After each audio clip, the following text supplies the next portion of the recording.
மீண்டும் உங்களை நாம் சந்திப்பதிலே மிக்க மகிழ்ச்சி அடைகின்றோம்.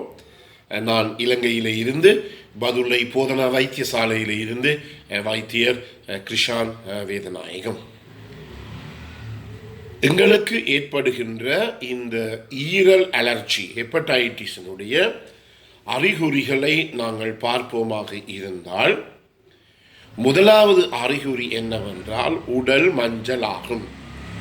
அதாவது அதை மஞ்சள் காமாலை என்று கூட சொல்லுவார்கள், அல்லது ஜாண்டீஸ் அல்லது இக்டரஸ் என்று சொல்லுவார்கள்.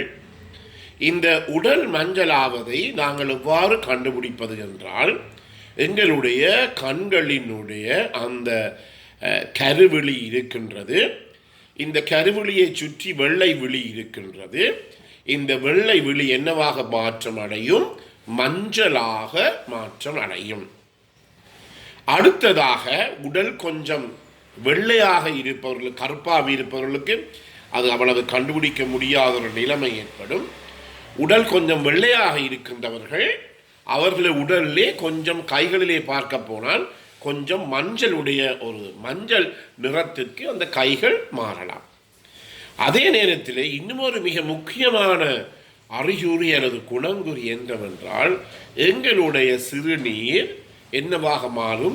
பிளேன் டீ கலர் அல்லது பிளேன் டீ நிறமாக, அல்லது ஒரு சாயம் என்று சொல்லுவோம், சாய நிறத்திலே இந்த சிறுநீர் மாறும். அதாவது ஒரு கருப்பாக அல்லது ஒரு கொக்கோ கோலா நிறம் என்று கூட நாங்கள் சொல்லலாம்.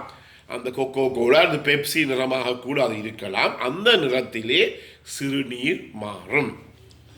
இது மிக முக்கியமான ஒரு குணங்குறியாக இருக்கின்றது.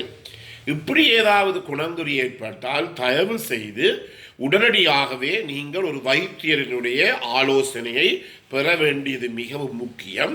இந்த உடல் மஞ்சளாவதும் சிறுநீர், அதாவது இந்த பிளேன் டீ கலரிலே போவதும் எல்லாம் என்னத்துக்கு அறிகுறி என்றால், எங்களுடைய ஈரல் அலர்ஜி அல்லது ஹெப்படைட்டிஸ் அல்லது மஞ்சள் காமாலைக்குரிய ஒரு அறிகுறியாக இருக்கின்றது. உடனடியாகவே நீங்கள் வைத்தியருடைய ஆலோசனைகளை பெற வேண்டும். ஆனால் சில நேரங்களில் இன்றைய கால பகுதிகளிலே உலகம் முழுவதும் உடல் நல்ல சூடாக இருக்கின்றது, வெப்பமாக இருக்கின்றது. இந்த சிறுநீர் கொஞ்ச நேரம் நாங்கள் தண்ணீர் சரியாக குடிக்காத ஒரு நிலைமையிலே இந்த சிறுநீரானது கன்சன்ட்ரேட்டட் யூரின், அதாவது மிகவும் செறிவு கூடிய சிறுநீராக போகக்கூடிய சந்தர்ப்பம் இருக்கின்றது.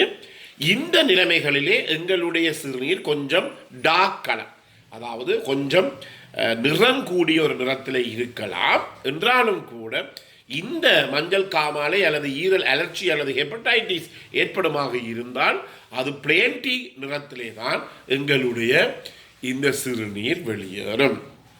இரண்டாவது அறிகுறி என்ன? இந்த ஈரல் அலர்ஜியினுடைய உடல் அசதி, டயர்ட்னஸ். ஒன்றுமே செய்ய முடியாது, காலையிலே எழும்ப முடியாது, காலையிலே எழும்பி பள்ளிக்கூடத்துக்கு போக முடியாது, காலையிலே எழும்பி வேலை ஸ்தானங்களுக்கு செய்ய முடியாது போன்ற பிரச்சனைகள் ஏற்படும். எனவே உடல் அசதியாக பஞ்சியாக இருக்கும். மூன்றாவதாக என்ன இருக்கும் என்றால், அது இந்த சிகரெட் குடிப்பவர்களுக்கு தான் வடிவாக தெரியும்.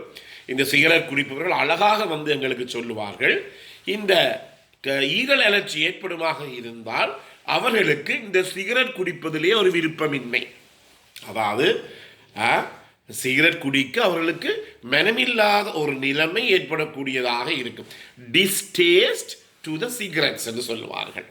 அதாவது சிகரெட் குடிக்க மனமில்லை. இவ்வளவு காலம் ஒரு நாளிலே 5 பைத்து சிகரெட் குடித்து கொண்டிருந்த ஒரு நபர் எனக்கு இப்போது சிகரெட் குடிப்பில் ஒரு விதமான ஆசையும் கிடையாது என்று சொல்லுவாராக இருந்தால் அது இந்த ஈரல் அலர்ஜியினுடைய ஒரு அறிகுறியாக கூட எங்களுக்கு இருக்கலாம். அடுத்ததாக கொஞ்சம் அடுத்த நிலைமைகளுக்கு போகிற போது வாந்தி, வயிற்று பிரட்டல், அதே நேரத்தில் வயிற்றிலே ஒரே அதாவது ஒரு புளிப்பு சுவை போன்ற பிரச்சனைகள் ஏற்படும். எனவே நோசியா அண்ட் வாமிட்டிங்னு சொல்லுவோம். ஒரே மனம் பிரட்டி கொண்டிருக்கும், சாப்பிட முடியாது, சாப்பாட்டில் விருப்பமின்மை. முந்தி பொடியன் சிகரெட் குடித்து கொண்டிருந்தான், இப்போது சிகரெட் கூட குடிக்கிறான் இல்லை என்று கூட அவர்கள் சில நேரத்தில் இந்த இளைஞர்களுடைய நண்பர்கள் கூட எங்களுக்கு வந்து சொல்லி இருக்கிறார்கள். எனவே இவையெல்லாம் இந்த ஈரல் அழற்சியினுடைய குணங்குறிகளாக இருக்கும். அடுத்ததாக இன்னொரு பிரச்சனை என்னவென்றால், இந்த கொஞ்சம் நேரம் நிலை மாறிக்கொண்டு போகின்ற போது ஒரு கிழமை 2 கிழமை கவனிக்காமல் விட்டால் உடல் மெலிவு கூட ஏற்படும். இது சாப்பாட்டிலே அவருக்கு விருப்பமின்மை, இந்த சாப்பாட்டிலே அவருக்கு விருப்பம் இல்லாத காரணத்தினாலே உடலானது கொஞ்சம் கொஞ்சமாக மெலிந்து கொண்டு செல்லக்கூடிய ஒரு தன்மையை கூட எங்களாலே காணக்கூடியதாக இருக்கும்.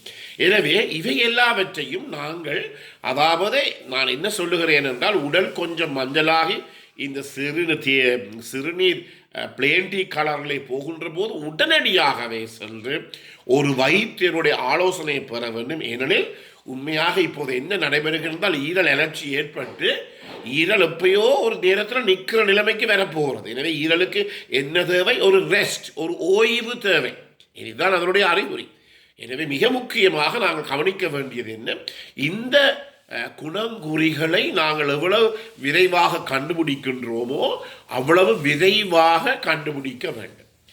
சில பேருக்கு இந்த, அதாவது ஒவ்வொரு நிலைமைகள் பிந்த பிந்த பிந்த பலதரப்பட்ட நிலைமைகள் ஏற்படும். உதாரணமாக ஒருவர் தொடர்ச்சியாக சாராயம் அல்லது ஆல்கஹால் குடிப்பவராக இருந்தால் அவருடைய ஈரல் பாதிக்கப்படுகின்ற, அவருக்கும் ஈரல் அழற்சி ஏற்படுகின்ற போது சில நேரங்களில் அவருக்கு என்ன செய்யப்படும்?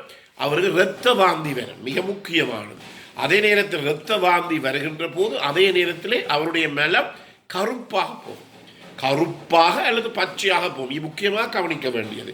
மலத்தினூடாக இரத்தம் வெளியேறுகின்ற போது அந்த இரத்தத்தினுடைய நிறம் சிவப்பாக இருக்காது, அது கருப்பாக இருக்கும் அல்லது அது பச்சையாக இருக்கும். சில பேர் பச்சையாக போனால் பித்தம் போகிறது என்று சொல்லுவார்கள். பித்தம் அல்ல, அங்கு வெளியேறுவது என்ன? இரத்தம். எனவே நம்முடைய இரத்தத்தில் இருக்கின்ற அந்த ஹீமோகுளோபின்ல இருக்கின்ற ரசாயன பொருட்கள் எல்லாம் மாற்றம் அடைகின்ற போதுதான் அந்த பச்சை நிறத்திலே அல்லது அந்த கருப்பு நிறத்திலே எங்களுக்கு மலம் வெளியேறக்கூடிய தன்மை இருக்கின்றது. இதை நாங்கள் நன்றாக கவனித்துக் கொள்ள வேண்டும்.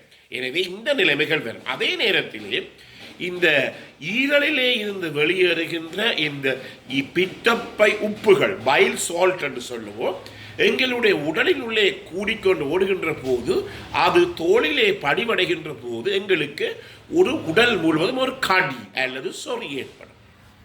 இது ஒரு முக்கியமானது. எனவே உடல் கடி என்பது அல்லது உடலிலே சொறிவது என்பது ஒரு முக்கியமான அறிகுறி. சாதாரணமாக பார்க்க போனால் HIV எய்ட்ஸ் நோயாளிகளுக்கு கூட அது ஏற்படுகிறது. எனவே உடல் கடி என்று சொல்லி போட்டு நாங்கள் ஏதோ நுழம்பு கடித்து போட்டது என்று சொல்லி சாதாரணமாக ஒன்றாக அதை நாங்கள் எடுத்துக்கொள்ள முடியாது. அதை பற்றி இன்னும் ஒரு நாளிலே பார்க்கலாம். எனவே உடல் கடிப்பது, ஒரு தடிப்பது, ஒரு உடல்லே ஒரு அன்கம்ஃபர்ட், தோளிலே ஒரு ஒரு ஏதோ ஒரு கஷ்டமான நிலைமை ஏற்படுமாக இருந்தாலும் அது இந்த ஈரல் அழற்சியினுடைய ஒரு அறிகுறியாக இருக்கலாம். எனவே மீண்டும் ஒரு நிகழ்ச்சியிலே நாங்கள் சந்திப்போம். இந்த நிகழ்ச்சி உங்களுக்கு பிடித்திருந்தால் இதை பார்க்காதவருக்கு அறிமுகப்படுத்துங்கள்.